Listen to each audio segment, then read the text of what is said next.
ছোৱালীবিলাক লাগাতকৈ বেছি ষ্ট্ৰেছত কিয় থাকে? ল'ৰাবিলাকো থাকে, ছোৱালীবিলাকে বেছি থাকে। কিয় জানানে?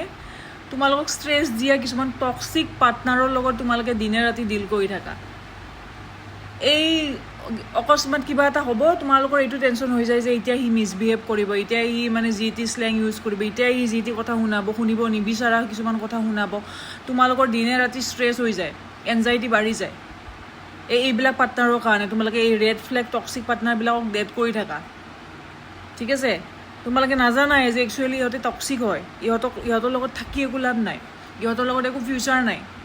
সহ্য কৰাৰ বাহিৰে ইহঁতৰ লগত একো ফিউচাৰ নাই। তুমি জীৱনটো সহ্য কৰি তোমাৰ গোটেই জীৱনটো বৰবাদ হৈ যাব।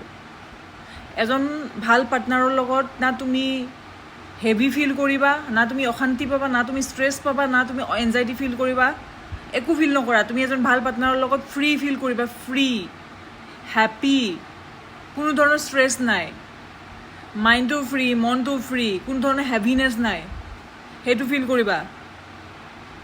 আৰু যদি সেনেকুৱা এজন পাৰ্টনাৰৰ লগত আছে মানে তুমি লাকি। ঠিক আছে? এণ্ড সেইজন পাৰ্টনাৰ ভাল হয়, ডেটছ ৱাই তুমি একো অশান্তি নোপোৱা সেইজনৰ পৰা।